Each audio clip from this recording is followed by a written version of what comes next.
जय हिंद दोस्तों, कैसे हो आप सभी। स्वागत है आप सभी का ड्रीम आईएनएस चिल का यूट्यूब चैनल पर। तो फाइनली मैं आप सभी के लिए बहुत बड़ी अपडेट लेकर के आ चुका हूं।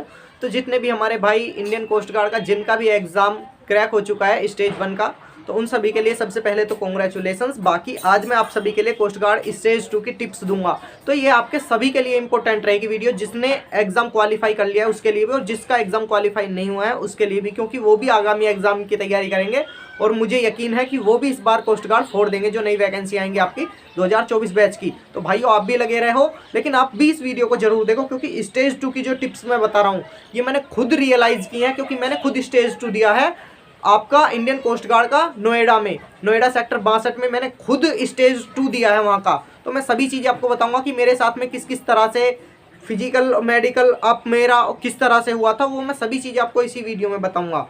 तो दोस्तों जितने भी हमारे भाई हैं चैनल पर नए, तो सब्सक्राइब जरूर से कर लेना और बेल आइकन भी प्रेस कर देना। और जो भी कोस्ट गार्ड वाले भाई हैं सभी को वीडियो शेयर हो जाने चाहिए दोस्तों। इतना तो यार आप सपोर्ट कर ही सकते हैं, इतना तो मुझे यकीन है आप इतना तो सपोर्ट करोगे ही, ठीक है ना। तो चलिए मैं आपको टिप्स बता देता हूँ कि वो टिप्स हैं क्या। आपका जो इस बार अडेप्टेबिलिटी टेस्ट आया है मैं उसके बारे में भी आपको बताऊंगा, और फिजिकल आपका कैसा होगा, मेडिकल कैसा होगा, वो मैं सभी चीज़ें बताऊंगा। तो चलिए एक एक करके सभी पर चर्चा करते हैं। तो सबसे पहले मैं आपका फिजिकल बता दूं। फिजिकल जो आपका होगा दोस्तों उसमें 1600 मीटर आपका 7 मिनट में होगा। देखिए बहुत ही इजी फिजिकल है। और उसके बाद में सिटअप और आपका स्क्वाट्स और पुशअप होते हैं, स्क्वाट्स और पुशअप। तो पुशअप भी 10 होते हैं, स्क्वाट्स आपके 20 होते हैं, वो भी नॉर्मल है, फिजिकल के तुरंत बाद लगते हैं वो भी, उसमें टाइम नहीं दिया जाता। जैसे ही आप फिजिकल रनिंग करके आए तुरंत ही उसके बाद आपको वो करने होते हैं पुशअप और स्क्वाट्स। और हाँ दोस्तों, अब की बार जो है, अब की बार आपका अडेप्टेबिलिटी टेस्ट है। जो भी भाई अडेप्टेबिलिटी टेस्ट पास करेगा वो ही आपका फिजिकल क्लियर कर पाएगा। तो आखिरकार ये अडेप्टेबिलिटी टेस्ट में जो सिलेबस है वो हमें क्या पढ़े, कुछ समझ में ही नहीं आ रहा। इंडियन कोस्ट गार्ड ने अडेप्टेबिलिटी टेस्ट तो रख दिया, लेकिन उसमें ये नहीं बताया कि हमें सिलेबस क्या कवर करना है। तो चलिए मैं बताता हूँ आपको उसमें सिलेबस कवर क्या करना है। तो सबसे पहले उसमें देखिए 50 आपके क्वेश्चन आएंगे जो कि 30 मिनट के होंगे, ठीक है ना दोस्तों। ये दिमाग में रख लेना, 50 क्वेश्चन है, 30 मिनट में करने होंगे। कोस्ट गार्ड का एग्जाम ये भी टफ है अडेप्टेबिलिटी टेस्ट का, इसे हल्के में ना लें, इसकी प्रिपरेशन करके रखें। इसमें जो आपके क्वेश्चन आएंगे दोस्तों, सबसे पहले तो आपको रीजनिंग जो है, रीजनिंग से क्वेश्चन मिलेंगे। इसमें आपको 100% रीजनिंग से क्वेश्चन मिलेंगे। इसमें साइंस से भी क्वेश्चन आते हैं, विमा मात्रक या फिर कोई कुछ भी पूछ सकता है, लाइट के बारे में कुछ भी पूछ सकता है आपका प्रकाश जो है। बाकी साइंस से भी क्वेश्चन इसमें आ सकते हैं, रीजनिंग से तो आएंगे ही आएंगे। और सिचुएशन रिएक्शन क्वेश्चन भी आ सकते हैं, जो एसआरटी एयरफोर्स में होता था, इस तरह के क्वेश्चन भी आपको इसमें देखने को मिलेंगे। और हाँ, इंग्लिश में आपकी वोकैब से भी 1-2 क्वेश्चन आ सकता है इसमें ज़रूर। बाकी मैथ से भी क्वेश्चन आ सकता है। मैथ्स में आप जो चैप्टर अच्छे से कवर करो, परसेंटेज करो, एवरेज करो, time and work, profit and loss, ये जो मेन चैप्टर है इनको आप अच्छे से और तैयार कर लो, क्योंकि इनसे भी क्वेश्चन देखने को मिल जाएगा। इंग्लिश में आपको ग्रामेटिकल क्वेश्चन भी इसमें देखने को मिल सकता है, बाकी वोकैब का तो मिलेगा ही मिलेगा देखने को। तो ये था आपका सिलेबस, मतलब कि डीबी पोर्शन आपको अच्छे से दोबारा से एक बार पढ़ लेना है। डीबी पोर्शन उसी में से आपका ये जो अडेप्टेबिलिटी टेस्ट है इसमें क्वेश्चन आएंगे। बाकी सिचुएशन रिएक्शन क्वेश्चन भी आएंगे, आप उन्हें भी जो है अच्छे से तैयार करके रखें दोस्तों। और बाकी इंडियन कोस्ट गार्ड जो स्टेज 2 है उसकी कंप्लीट इन्फॉर्मेशन मैं आपको इसी में दूंगा। अडेप्टेबिलिटी टेस्ट की होगी, फिजिकल की होगी। उसके बाद में चलिए अब हम बढ़ते हैं अपने डॉक्यूमेंट्स वेरिफिकेशन की तरफ। तो दोस्तों डॉक्यूमेंट्स वेरिफिकेशन में काफ़ी ज़्यादा हार्ड होता है। आपको अगर डॉक्यूमेंट्स में कोई भी प्रॉब्लम है तो उसे पहले ही आप जो है ठीक करा लें, नहीं तो बाद में आपको टाइम कम मिलेगा और ठीक भी नहीं हो पाएगा बाद में, क्योंकि टाइम लग जाता है यार। बहुत सारी चीज़ें ऐसी होती हैं, अगर आपकी मार्कशीट वगैरह में कोई इशू है तो वो जल्दी से ठीक नहीं हो पाता, तो उसे जल्दी ठीक करा लें।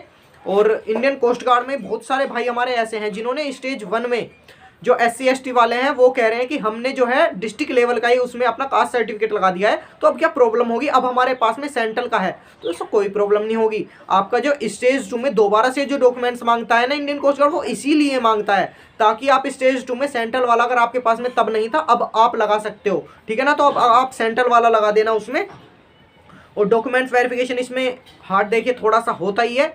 और वैसे भी यार डॉक्यूमेंट्स वेरिफिकेशन अगर आप डिफेंस में जा रहे हो तो आपका डॉक्यूमेंट्स ही अच्छे से तैयार नहीं है, तो फिर तो देखिए आप समझ सकते हैं कि आउट हो ही जाओगे। लेकिन डॉक्यूमेंट सबसे आपको बेहतरीन तरीके से रेडी करके रखने हैं। और स्टेज 1 का जो आपका एडमिट कार्ड था वो भी कलर प्रिंट आउट करके जो उन्होंने निकलवाया था, जो आप एग्जाम देके आए थे, वो भी सीडेक की तरफ से जो वेरीफाई हुआ था वो आपका होना चाहिए। ऐसा नहीं है कि सीडेक से वेरीफाई वाला खो गया आपने नया निकलवा के ले लिया, तो उसमें भी आप कंडीशन में आउट की में ही चले जाओगे। और दोस्तों डॉक्यूमेंट्स वेरिफिकेशन में आपको जब स्टेज 2 का जो एडमिट कार्ड ये है, ये भी आपको कलर प्रिंट आउट लेकर के जाना है।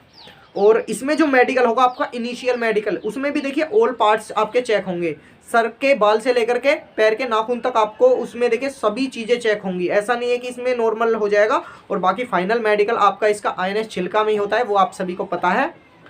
तो भाई मैंने आपको इसमें complete information Indian coast guard की दे दी। और ऐसा नहीं है कि दोस्तों देखिए, जब मैंने इंडियन कोस्ट गार्ड का अपना फेज 2 दिया था, जो ये स्टेज 2 है नोएडा में, तो ऑफिसर्स काफ़ी अच्छे हैं। ऐसा नहीं है कि वो डिमोटिवेट करते हैं अगर आप पर रेस नहीं लग रही। और हाँ दोस्तों, एक बात जरूर से ध्यान रखना, अगर आप 1600 मीटर की इंडियन कोस्ट गार्ड की रेस करोगे, अगर आप बीच में रुक करके भगे, आपने मान लीजिए 1600 मीटर की रेस थी, आप 1 किलोमीटर पर एकदम से रुक गए और आप फिर से भागने लगे, तो इंडियन कोस्ट गार्ड वाले देखिए आपको कहीं ना कहीं मतलब कि आउट कर सकते हैं। क्योंकि एक लड़का हमारे ग्रुप में था, वो लगभग 30 सेकंड का होल्ड ले गया था, उसे आउट कर दिया। ये आप 1600 मीटर भी रनिंग नहीं लगा पा रहे। आप मंदे भगते रहिए, लेकिन आपको 1600 मीटर बिना रुके क्रॉस करनी है, ठीक है ना दोस्तों। क्योंकि इंडियन कोस्ट गार्ड का ऐसी बात नहीं है कि फिजिकल जो है वो 7 मिनट में है तो ईजी हो जाता है, वो सभी चीज़ें उसमें देखते हैं, ठीक है ना दोस्तों। और बाकी इसका फिजिकल कुछ इतना ज़्यादा हार्ड नहीं है, 7 मिनट में आप आराम से लगा लोगे। जब आपने इंडियन नेवी एयरफोर्स का 6.5 मिनट में क्वालिफाई कर रखा है, तो ये तो 7 मिनट है, 30 सेकंड आपको और फालतू मिल रही है, ठीक है ना।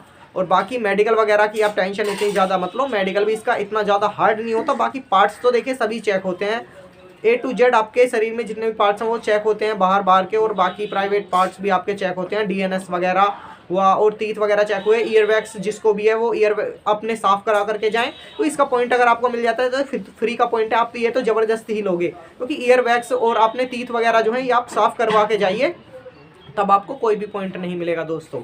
बाकी आपको अगर कोई भी अब भी डाउट बन रहा है तो कमेंट बॉक्स आपके लिए ही है, क्यों दिक्कत ले रहे हो। कमेंट बॉक्स में एक बार कमेंट करो, मैं आपके सभी डाउट क्लियर कर दूंगा, ठीक है ना दोस्तों। बाकी स्टेज 2 देखिए इतना कुछ हार्ड नहीं है, अडेप्टेबिलिटी टेस्ट को लेकर के आप ज़्यादा ही टेंशन ले रहे हैं, इतना कुछ हार्ड नहीं आने वाला। और मैं गारंटी लेता हूं कि 90% के आसपास में 80 to 90% लड़का अडेप्टेबिलिटी टेस्ट को आराम से पास कर जाएगा।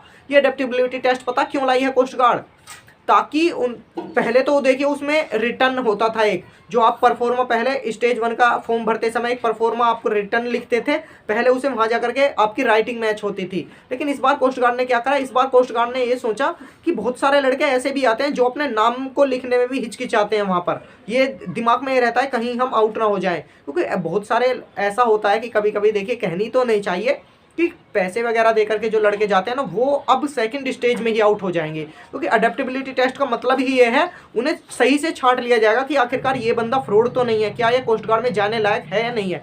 बस ये टेस्ट होगा आपका, फिर क्यों आप टेंशन ले रहे हो। तो दोस्तों टेंशन मत लो, आप ज़्यादा से ज़्यादा DB वाले पोर्शन की प्रैक्टिस कराओ, सिचुएशन रिएक्शन क्वेश्चन भी आप लगाओ प्रैक्टिस में।